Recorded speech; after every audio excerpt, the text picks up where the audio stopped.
How's it going, guys? Welcome back to the cave. We got some news here. A Devblog had just dropped, so a little bit on some updates, some new things they're working on the background. So first off, we're gonna start off with the lead programmer. Pretty much talks about the one thing that caught my mind, that caught my attention the most, is the migration system. So they got a Q&A thing running test on a migration system, just finding out bugs and things that are gonna be required to know for sure if it's going to work well in the act of its an engaging gameplay loop. Not too sure what that means, but migration system, guys, that is insane. How is a migration system gonna improve in the Isle of Evrima? How is the migration system gonna work in the Isle of Evrima? Basically, he doesn't really explain much here about that, but if you guys know anything more about that, let me know in the comments for sure. But that's one exciting thing that caught my mind, and the Devblog that was dropped is that migration system they're working on that. So I wonder how that's gonna benefit the group once you join a specific group of migrations. Another thing is the Dinosaurs has received some love this month. Reworks dodge abilities. The new vision will provide more speed and agility, allowing you to move in any direction very quickly. It's faster than sprinting too. That's crazy. What do you guys think about that? On the Dinosaurs getting a little bit of love. He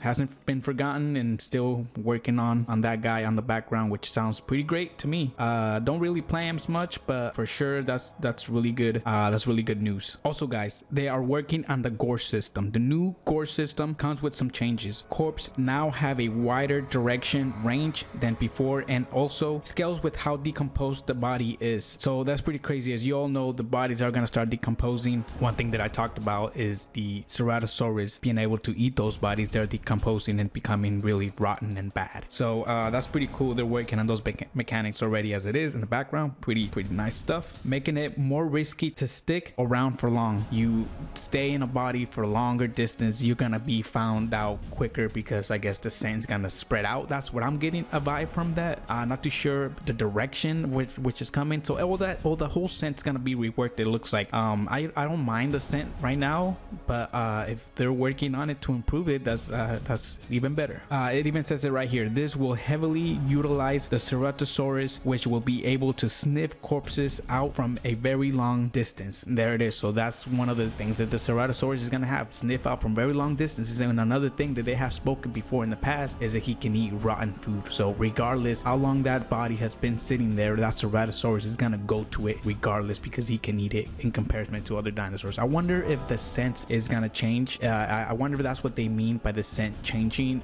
directions and all that, or decomposing of the body that's staying there for long. Maybe the scent, it will change colors. Maybe it'll go to a purple when it's rotten, and it'll be green when it's good, or red, or whatever. That's pretty interesting. That's pretty cool. I feel like that's gonna be a big improvement to the Isle, especially with Ceratosaurus hits the field. It's gonna be cool. It's gonna be great. All right, let's move on. Also, they have prepared some legacy dinosaurs. The legacy dinosaurs have been filed from the Evrima workflow. Obviously, they will need a lot of new animations along with unique mechanics. So I don't know if they're just passing on some dinosaurs from over there to Evrima, and they're just gonna like integrate the new mechanics and systems into those dinosaurs that they had already been developed for the legacy. More on that to come, but basically that's all it says on the Devblog. Also, you guys can go ahead and read this for yourselves. All right, let's move on to something that let's move on to what have caught my eye on this Devblog, mostly out of everything, because there is a lot to go over, guys. I'm not gonna go over everything. Like I said, the Devblog is there for you guys to read. I'm just gonna go over the things that sticked out to me the most and seem more interesting to me for the owl just being worked in the background. And we have one right here. So and we have it right here, Albertosaurus. Albertosaurus, I think I'm pronouncing it, I hope I'm pronouncing it right.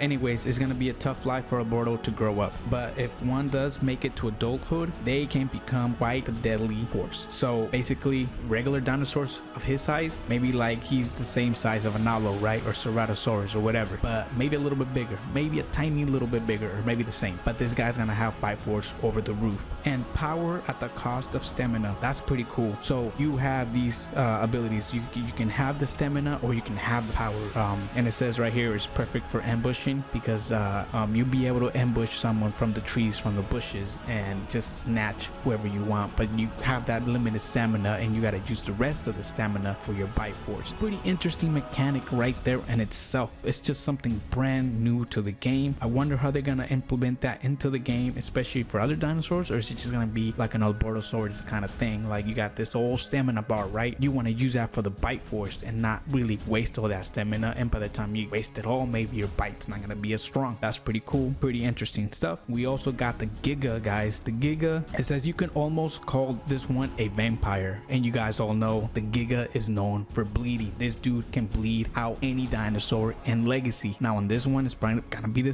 exact same thing. You do not want to mess with the Giga's bleed abilities. With this in mind, the Giga's hunting style focuses on bleeding out large targets and flesh grazing. That's crazy. Like, you'll be able to graze off of flesh. Like, you'll be able to take chunks of dinosaurs and chill with that chunk in your mouth, kind of thing. That's gonna be pretty crazy, pretty crazy, especially when you have a big Giga like that coming at you trying to graze on your body. That's just that's just insane. But yeah, the Gigasaurus, very happy for that guy. These are the only things that really caught my mind. There's a lot, guys. There's a lot. They're working on the Trudon, of course, testing and venoming, and venom is strong and all that kind of stuff for the Trudon. You do not want to mess with the little Trudon.